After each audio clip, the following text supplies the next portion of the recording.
Programa Diálogo com Edibo Bernardes. Apoio Valorap, auditoria, contabilidade, consultoria tributária e financeira. A CIRP, valorize o perto, valorize o próximo. Musicake, venha reconhecer Unidade Itatiaia.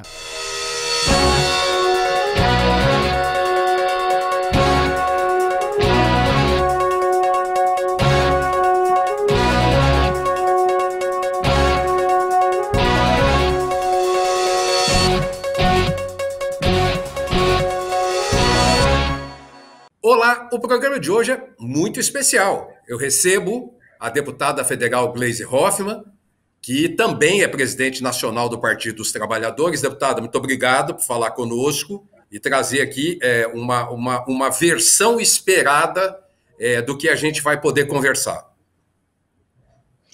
Olha, também quero agradecer, Edmo, a oportunidade de estar conversando com você e com todos os telespectadores aí da região de Ribeirão. Bom, deputada, a gente, para chegar logo, a gente vai dizer o seguinte: na última eleição municipal, presidencial, e que envolveu os estados, talvez a Câmara e o Senado nem tanto, mas nós tivemos uma eleição em que os estados perderam postos ligados ao Partido dos Trabalhadores. E, naturalmente, que todos atribuem à corrupção, todos atribuem a etc, etc, etc. E eu quero deixar para a senhora justificar isso para a gente. Olha, Edmo, primeiro é importante dizer que a eleição de 2018, ela teve um saldo positivo do Partido dos Trabalhadores, se nós formos analisar a nossa história recente. O partido foi objeto de uma grande perseguição judicial e também de uma campanha política de desconstrução. Eu não sei se outro partido aguentaria o que o PT aguentou e teve o resultado que teve em 2018.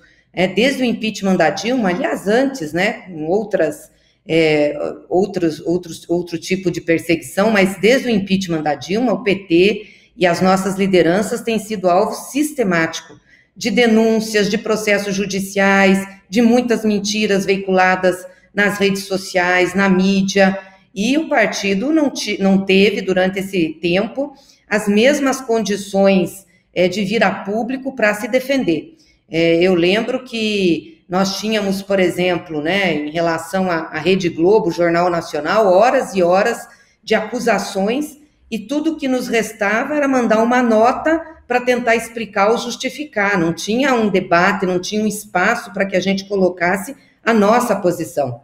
Graças a Deus, isso está sendo desconstruído agora. Desde as denúncias do Intercept com a Vaza Jato, depois a conduta do próprio Sérgio Moro, das pessoas que participaram e articularam o impeachment da Dilma, também a prisão do Lula, pudemos observar como isso foi construído, e como chegou-se a essa situação. E em 2018, mesmo nós não ganhando as eleições presidenciais, o PT foi para o segundo turno, o Haddad fez 47 milhões de votos, elegemos a maior bancada de deputados federais na Câmara e elegemos a maior bancada de governadores, 4 governadores no Nordeste. Então, do ponto de vista eleitoral, o saldo de 18 foi um saldo positivo para o PT, dadas as circunstâncias que nós estávamos vivendo, as fake news da campanha, enfim, todo o processo que nós enfrentamos.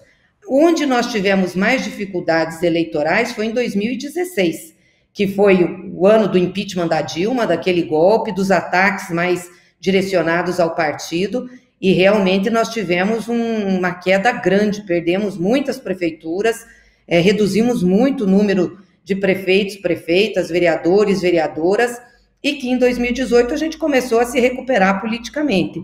Então, eu acho que as pessoas também estão compreendendo o que aconteceu e viram que esse resultado dessa perseguição sistemática ao PT e dessa desconstrução resultou para o país um governo que está aí, que na realidade não tem como foco a preocupação com o povo. Né? Vivemos uma pandemia, um problema grave na questão da saúde, da renda das pessoas, da vida das pessoas, e não tem proposta para isso, não tem proposta para um desenvolvimento nacional, um projeto de país. Então, isso tudo pesa na avaliação das pessoas que começam a rever o que se dizia sobre o PT. Aonde o PT errou, deputada? Olha, o PT é uma organização humana. Como organização humana, obviamente, cometemos muitos erros, né? Ninguém é passível de não cometer erros.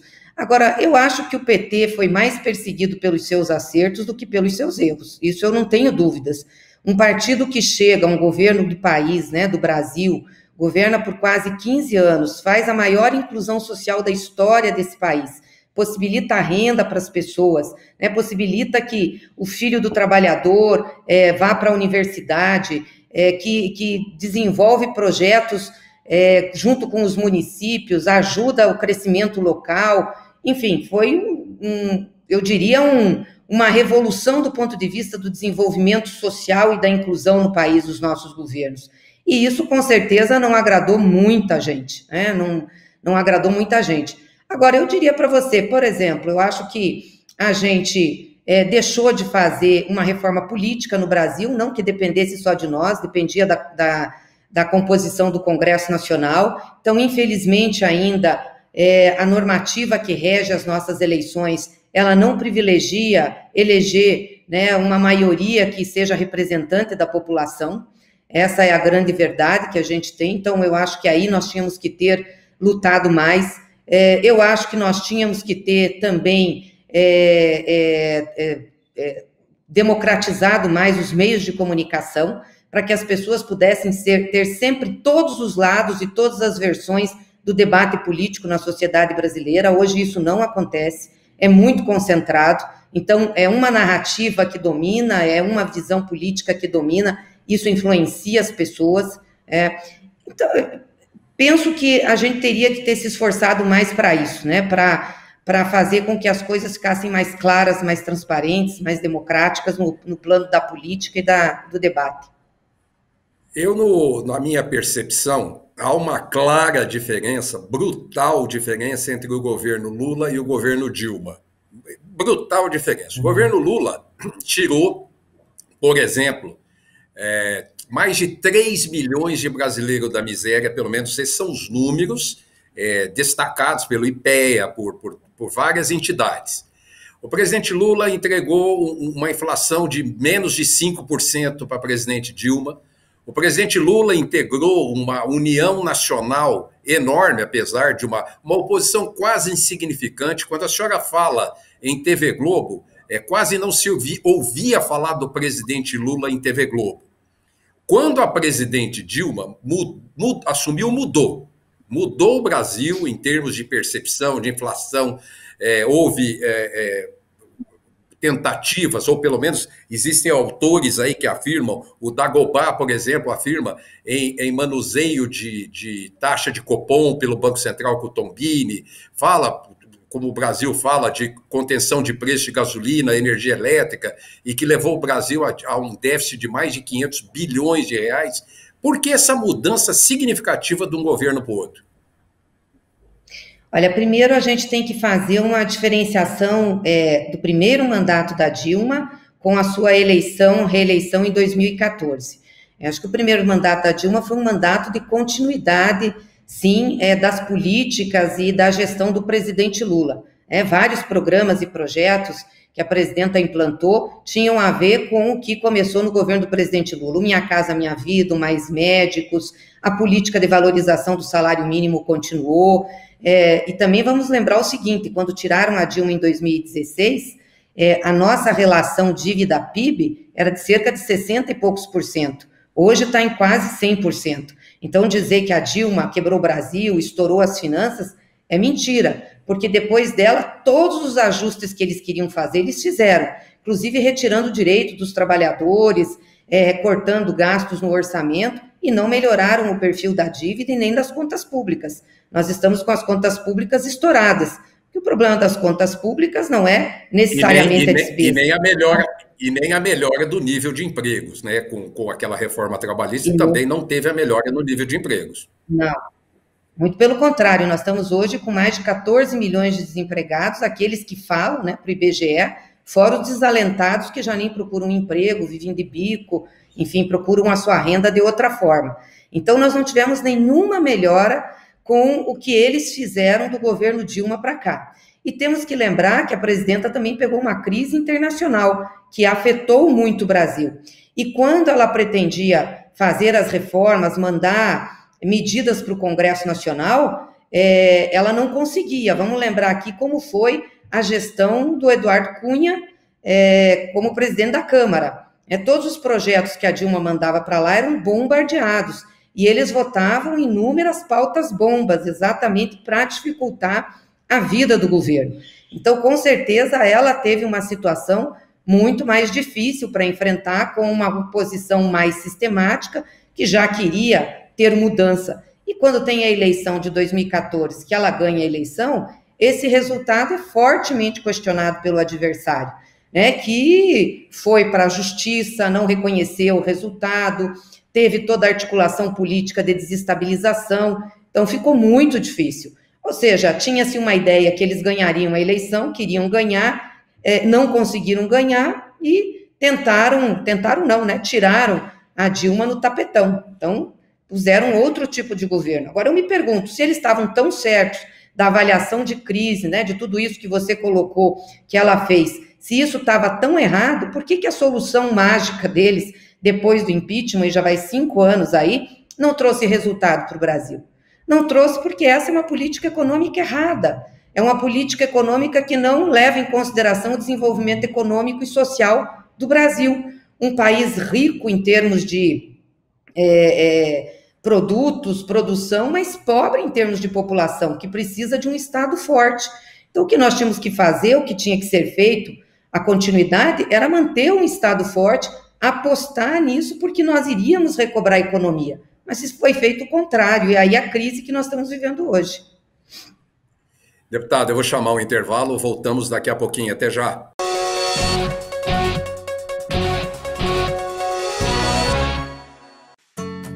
Hoje eu quero aquela brusqueta de pepperoni. Eu não vejo a hora de provar o confit de pato. Ou será que peço o risoto de carne seca, hein? E eu mereço o brownie de sobremesa. Eu vou pedir a torta de chocolate com gelé de damasco. Nossa, a gente nem chegou e já tá pensando na sobremesa. O mousse cake da Itatiaia agora é My Mousse Cake. O mousse cake que você sempre amou, com tudo que você sempre pediu. 1924. O desafio está no ar. Rádio Clube. Liderança total.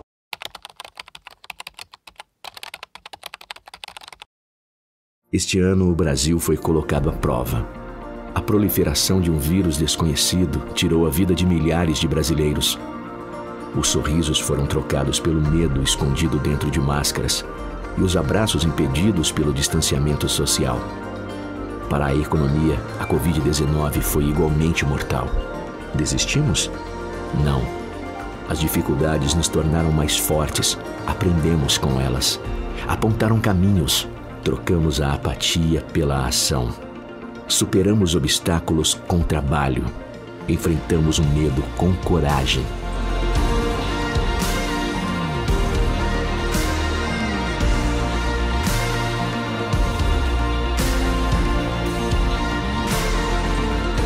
Somos resilientes. Somos a CIRP.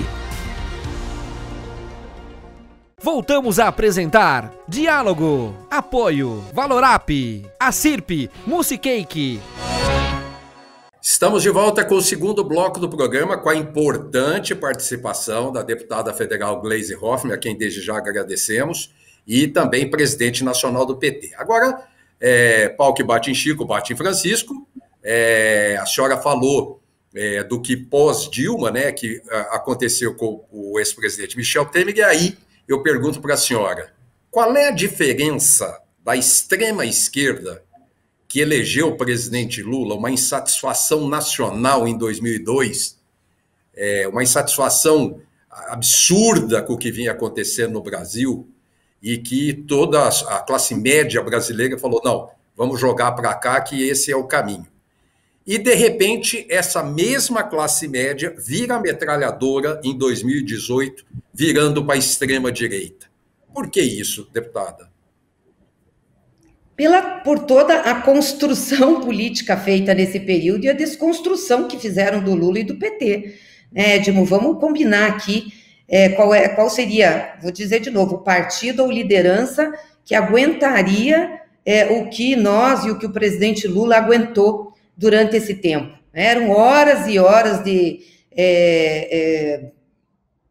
exposição na mídia, falando mal, dizendo que era chefe de quadrilha, que era ladrão, perseguição. Foi uma desconstrução, né? Conseguiram passar para a população brasileira que o PT quebrou o Brasil, embora o PT tenha deixado 380 bilhões de dólares de reservas internacionais, uma relação de dívida baixa em termos do PIB, né? Tinha emprego, tinha renda. Quitado com o FMI, quitou a dívida com o FMI, inclusive. Não devemos para mais ninguém. Aliás, o que está nos segurando hoje, para a gente não precisar pedir aval de novo ao Fundo Monetário Internacional, por conta da nossa economia, exatamente as reservas deixadas pelos governos do PT. Mas eles conseguiram colocar na cabeça das pessoas que o PT quebrou o Brasil. E além disso, conseguiram colocar que o PT era uma organização criminosa, todo dia falando coisas sobre o PT e sobre Lula. E que agora, com os processos sendo julgados, começa uma série de absolvições de dirigentes do PT, de pessoas, porque não tem prova, não tem base legal. Para você ter ideia, de 8 processos que o Lula responde fora da vara de Curitiba, que era a vara do Sérgio Moro, em 5 ele já foi absolvido, e vai ser nos outros 3. Agora, lá em Curitiba, foi um foco total para quê? Para condenar o presidente Lula. Ele não teve direito à defesa. Não sei se você viu agora recentemente, o próprio jornal O Globo deu isso, uma coluna em que o colunista fala exatamente que no depoimento que a Petrobras deu nos Estados Unidos, não tem uma linha falando de envolvimento do Lula com desvios da Petrobras. Não tem nada, absolutamente nada. Mas lá em Curitiba, na assistência de acusação, a acusação da Petrobras é que o Lula estava envolvido. Então, são 2 documentos, um documento interno e um documento externo. Quer dizer, e a Petrobras vai nos Estados Unidos e faz um acordo e paga uma multa para os americanos, tirando dinheiro da própria empresa, e não acusa o Lula. É uma loucura. Agora, a Dilma foi absolvida também no caso de Pasadena, saiu hoje a sentença. Então, isso tudo foi construído para criar um clima. É óbvio que se você recebe informação só de um lado, ela começa a passar a ser verdade. Mesmo que ela sobreviva por um espaço de tempo, como é o caso agora, e a gente está vendo a desconstrução, mas ela fez efeito na eleição. Então, a eleição do Bolsonaro aconteceu porque prenderam o Lula, porque desconstruíram o PT, porque permitiram fake news na campanha, porque a direita do país, sem ter um candidato que fosse popular, abraçou o Bolsonaro. A elite preferiu caminhar com ele e fez tudo para fazer a cabeça do povo, para induzir as pessoas a votarem nele, dizendo que ele traria o paraíso na terra.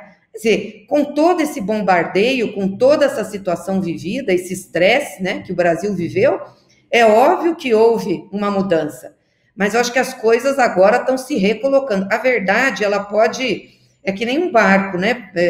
Balança, é um barco que não afunda. Vai chegar a um porto e vai trazer de novo a verdade. E eu acho que isso começa a acontecer. E a gente começa a ver nessas eleições de 2016, que as pessoas prestam mais atenção ao que o PT diz, têm uma posição mais aberta, começam a avaliar o que aconteceu.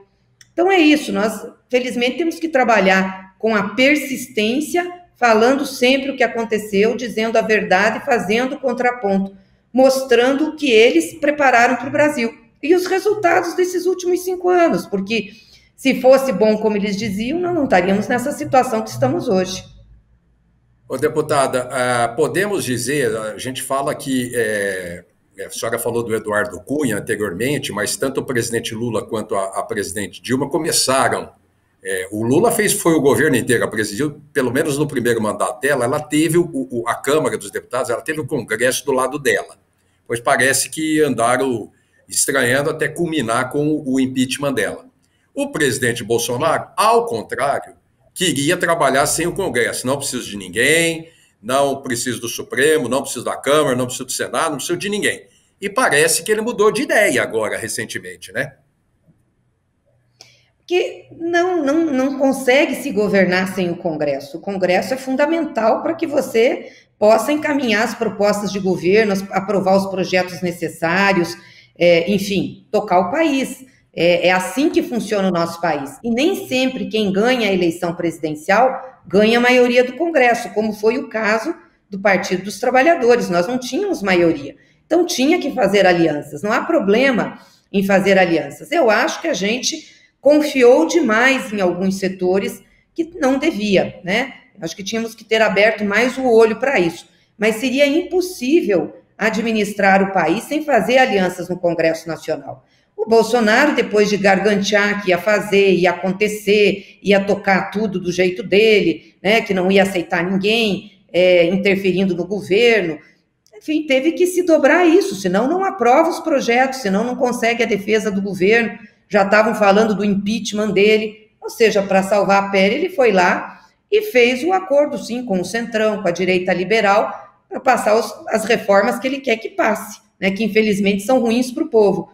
Mas é isso, então não adianta, quer dizer, aquilo que ele prometeu, ele também não entregou ao povo, que era autonomia, que ele ia fazer de qualquer jeito, que não ia deixar, né, a velha política mandar, mas é uma ilusão nisso. A política é para ser disputada, muitas vezes tem que compor. E que o próprio Centrão é um lixo, né? Segundo palavras dele, né? Sim, ele desdenhou muito, né? Agora está dependendo do Centrão para continuar presidente. Se ele não fizesse essa aliança, com certeza já tinham feito o impeachment dele. A senhora acha que ele consegue sustentar isso para os 2 próximos anos, deputada? Vai depender muito, Edmo, do resultado da economia, o que ele vai entregar para o país. Esse é um governo que não tem projeto de desenvolvimento para o país. Qual é o projeto do Bolsonaro? Não tem investimentos, a indústria brasileira está numa situação muito difícil, não tem um programa de geração de emprego e de renda para as pessoas. Agora ele quer fazer essa renda básica, não consegue, né? E não quer mudar a política fiscal, então não consegue dinheiro. O que ele vai oferecer ao povo brasileiro? Porque no final das contas, aquilo que é relevante é como o povo, como as pessoas vão se sustentar e sustentar suas famílias com dignidade. Isso é que conta muito. Então vamos ver se ele consegue dar respostas. Se continuar no ritmo que eles estão, inclusive com as reformas que eles estão mandando para o Congresso, a economia vai afundar mais. Não tem jeito de fazer a economia reagir com as medidas que eles estão fazendo. Eles estão cortando o orçamento. Veja, da saúde, eles tiraram para o ano que vem 35 bilhões. Nós estamos no meio de uma pandemia, que ainda não acabou, nós não sabemos até quando vai. Precisa reforçar o sistema público de saúde, porque o povo não tem dinheiro para fazer plano de saúde. Precisa do SUS, precisa contratar médicos, precisa ter exames, precisa ter vacina. Ele está cortando dinheiro, então que resposta ele vai dar na saúde? E assim são em outros setores também, da educação, que ele está cortando os recursos para as universidades públicas, para os institutos federais, né? Na cabeça deles, a parte da educação superior tem que ser privada, então ela é restrita àqueles que podem pagar, não dá oportunidade para o povo, e como eu disse, nós temos um povo pobre. A maioria das pessoas no Brasil, 70% das pessoas, ganha até 2 salários mínimos. Então, precisa de políticas públicas de Estado. E não tem um plano de investimento. Quais são os investimentos que o Brasil está fazendo hoje? Quando o Lula estava governando, o PT estava governando, nós tínhamos mais de 21% do produto interno bruto em investimento. Hoje caiu para menos de 15%. Um país que tem que se desenvolver como o Brasil, sem ter uma taxa de investimento grande, não consegue. Não gera emprego, né? Ou seja, não faz a máquina da economia girar. Eles estão privilegiando o sistema financeiro, o pagamento de dívida, de juros, né? Aí eles estão privilegiando, mas isso não leva desenvolvimento para o povo, não leva comida para a mesa, não leva renda, não leva trabalho. Então vai depender muito, né? Agora ele tem uma forte coalizão no Congresso, sim, ele uniu lá o Centrão e uniu a direita liberal, que tem interesse no governo dele para passar as reformas, e enquanto eles puderem segurar esse governo para tocar esses projetos, vão segurar. Vou fazer 2 perguntas ping-pong, a senhora pode responder pá-pum para a gente, e depois uma que eu vou perguntar, o que a senhora espera das eleições municipais, o que o Partido dos Trabalhadores espera. Essa é a última, tá? Mas primeira pergunta, pá-pum, hein? Eu não conto para ninguém, a senhora conta para mim, eu não conto para ninguém, fica tranquila. O presidente Bolsonaro está estremecendo com os militares? Estremecendo em que sentido, Edmundo? Relacionamento, porque... Não, o relacionamento em função do ministro Salles, com o general Ramos, o general Pazuello, como é que está essa relação? Eu não sei se ele está estremecendo, né? O que me preocupa muito é a posição que os militares estão tendo em relação ao país, né? Que é uma posição de ser conivente com o entreguismo que está acontecendo, da subordinação aos Estados Unidos, da privatização e da venda dos bens do Brasil, né? Da nação brasileira. Isso afeta a nossa soberania. Isso realmente eu fico muito espantada que os militares entrem numa dessa. Mas me parece que ele tem uma relação próxima aí com eles, e os militares, pelo menos, não vi nenhuma ação deles no sentido de um rompimento com o Bolsonaro.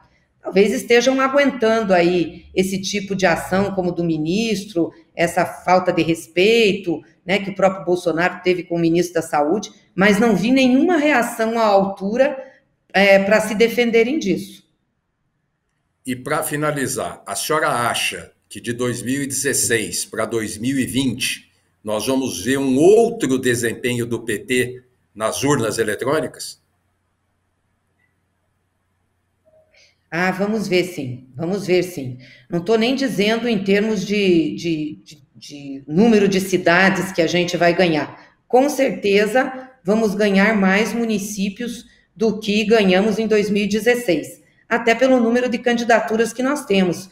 Em 2016, o PT lançou cerca de 970 candidatos a prefeitos.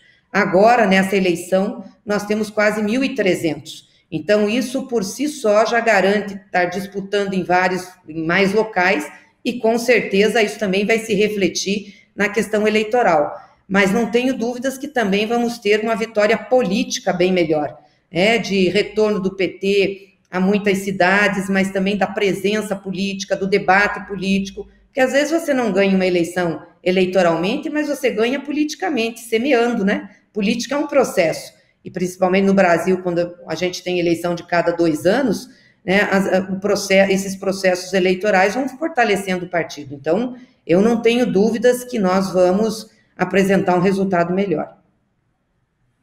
Deputada, chegamos ao final do programa. Eu quero agradecer a sua enorme gentileza em falar conosco aqui da região de Ribeirão Preto, e também a sua clareza e disposição em abordar todo tipo de pergunta e assunto que a gente propôs à senhora, com bastante transparência e opinião. Muito obrigado.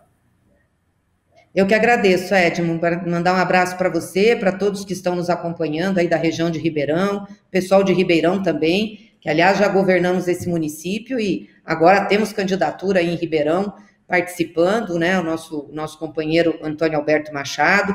E eu acho que é isso, o PT nesse processo eleitoral vai ter também a oportunidade de ter um saldo organizativo e de reconstrução. Estou apostando muito nisso pelo que a gente está vendo por todo o Brasil. Muito obrigada, Edmundo. Até semana que vem, estaremos de volta com outro Diálogo com Edmundo Bernardes. Até lá. Programa Diálogo com Edmundo Bernardes. Apoio Valorap, auditoria, contabilidade, consultoria tributária e financeira. A CIRP, valorize o perto, valorize o próximo. Musicake, venha reconhecer Unidade Itatiaia.